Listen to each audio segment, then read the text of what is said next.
आज सॉल्व करेंगे SSC CGL tier 1 का 5 मार्च शिफ्ट 3 वाला पेपर। Question number 1। तो ये हमारा सेंटेंस इंप्रूवमेंट का क्वेश्चन है। I wish if I was the principle of my school. तो ये स्ट्रक्चर अपनी क्लास में हम देख चुके हैं। जब भी हम कुछ विश की बात कर रहे होते हैं तो यहाँ पे आई वर का प्रयोग करेंगे। ऑप्शन नंबर बी यहाँ पे करेक्ट हो जाएगा। नेक्स्ट हमें बनाना है यहाँ पे passive form. People claim to have seen the wild and mad elephant in several cities. People claim, तो यहाँ पे क्लेम की बात हो रही है तो इस क्लेम्ड ये होना चाहिए। ऑप्शंस को अगर हम देखें, हैज बीन क्लेम्ड है, ये नहीं होगा। इज बीइंग क्लेम्ड, ये भी नहीं होगा। इज क्लेम्ड ये हो सकता है, और was claimed. Option number C यहाँ पे सही होगा। The wild and mad elephant is claimed to have been seen in several cities. Next grammatical error देखना है। Lucy has already cut the cake when we reached the party. When we reached, तो यहां पे has cut नहीं had cut होना चाहिए। तो error है ऑप्शन नंबर बी में। अब ये क्वेश्चन है जंबल्ड सेंटेंसेस का। There are many gadgets that are operated, this produces an infrared beam.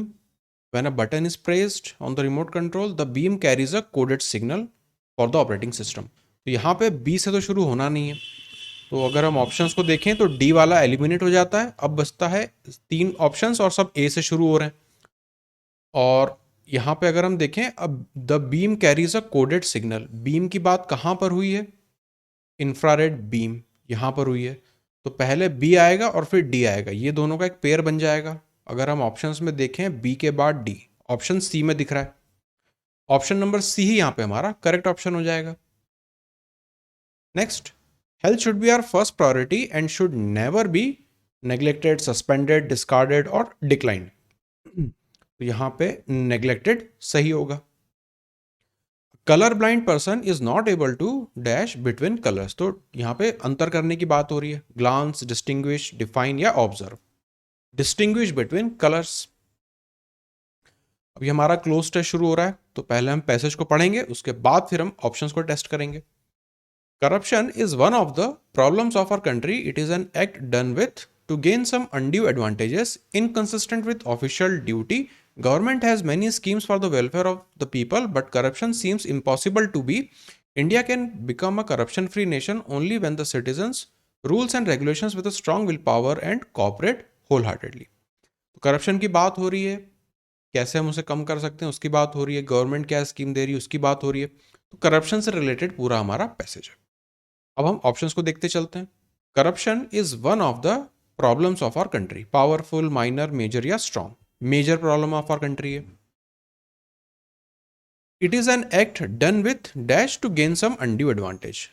Act done with compulsion है या इंटेंशन है या इंट्यूशन है या फिर पैशन है। इंटेंशन, जानबूझ के आदमी करप्शन करता है। Government has dash many schemes for the welfare of people. तो government has denounced, return, announced या कंसील्ड। गवर्नमेंट स्कीम्स को अनाउंस करती है, तो government has announced many schemes, ये यहां पे फिट बैठ रहा है। But corruption seems impossible to be eliminated, permitted, initiated या क्रिएटेड। करप्शन को हमें एलिमिनेट करने की यहां पे पूरे पैसेज में बात चल रही है, तो ऑप्शन नंबर ए यहां पे फिट है।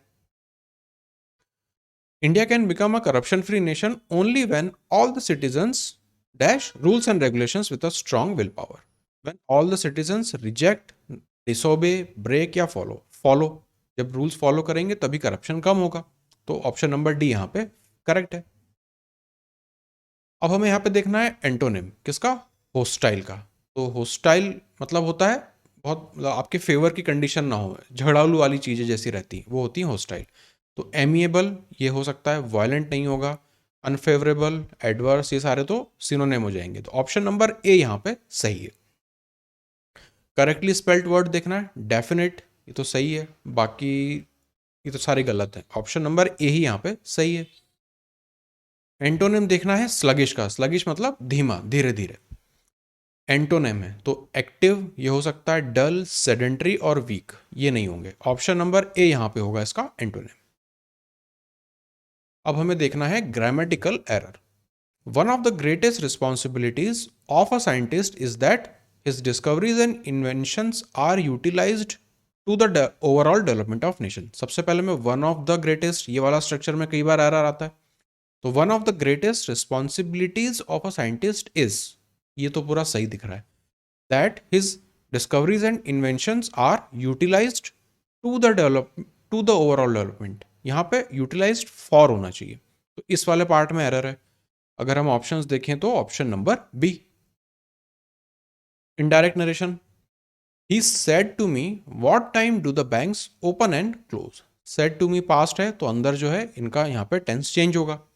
ही asked me what time do the banks open and close, ये नहीं होगा। He said to me, he said me, ये तो होगा ही नहीं said me. He wanted to know what time the banks open and close, या फिर he asked me what time the banks open and close. Option number D सही है, क्योंकि यहाँ पे ओपन और क्लोज को आपको ओपन और क्लोज करना पड़ेगा, पास्ट में ले जाना पड़ेगा, क्योंकि रिपोर्टिंग वर्ब जो है वो पास्ट में। यहां पे हमें निकालना है सिनोनिम, डेफिशिएंसी मतलब किसी चीज की कमी होना। सिनोनिम निकालना है तो एबंडेंस, सफिशिएंसी, इनएडिक्वेसी या एफिशिएंसी। ऑप्शन नंबर सी होगा इसका सिनोनिम, डेफिशिएंसी का। जंबल सेंटेंस का क्वेश्चन है, it is called the atmosphere, A से तो शुरू होता नहीं है। All parts of the earth are surrounded by air. Options देख लेते हैं तुरंत। डी से नहीं होगा क्योंकि हम ऊपर देख चुके हैं, दिस प्रोसेस इज कॉल्ड, तो डी, इससे भी सेंटेंस शुरू नहीं होगा। बी और सी है, बी और सी।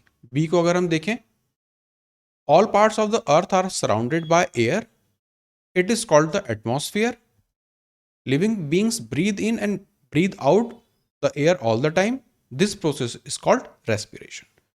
ऑप्शन बी यहां पे मुझे सही लग रहा है, यही हमारा करेक्ट हो जाएगा। अब यहां पे हमें ईडीएम को देखना है, to add fuel to fire, मतलब आग में घी डालना। एक्सप्लॉइट समवन नहीं होगा, सिंप्लीफाई नहीं होगा, to make a bad situation worse, ये होगा कि ऑलरेडी सिचुएशन खराब है उसे और खराब कर देना। करेक्टली स्पेल्ड वर्ड देखना है, कमेमोरेट, यहां पर भी वर्ड तो सेम है लेकिन स्पेलिंग यहां पे करेक्ट है ऑप्शन नंबर ए में, ये वाली स्पेलिंग हमारी सही है। नेक्स्ट ईडीएम है हमारा हिब्सन्स चॉइस। ऑप्शन देखते चलते हैं, to be in an aggressive mood, ये नहीं होता। To challenge an unworthy opponent, an apparent free choice where there is no real alternative, ये होता है हमारा हॉब्सन चॉइस। अब ये हमारा वर्ड सब्सटीट्यूशन है, a short story with a moral usually with animals as characters, तो इसे हम कहते हैं fable. Enclosed area where aircraft are kept and repaired, ये होता है हमारा हैंगर। अब ये हमारा सेंटेंस इंप्रूवमेंट का क्वेश्चन है, Amit has the good command on English as he was born and brought up in England. यहां पे हमें देखना है अ बेटर कमांड ऑफ, दो चीजों को कंपेयर नहीं कर रहे हैं, बेस्ट भी नहीं होगा, अ गुड कमांड ऑफ, ये हमारा सही है। Amit has a good command over English, अब ये हमारा सेंटेंस सही हो जाएगा। यहां हमें सिनोनिम देखना है, कैटास्ट्रॉफिक बिल्कुल आपदा जनित, तो इसका सिनोनिम हो जाएगा डिजास्ट्रस, मिस्टीरियस, टफ या डेलिकेट। ऑप्शन नंबर ए हमारा आंसर हो जाएगा।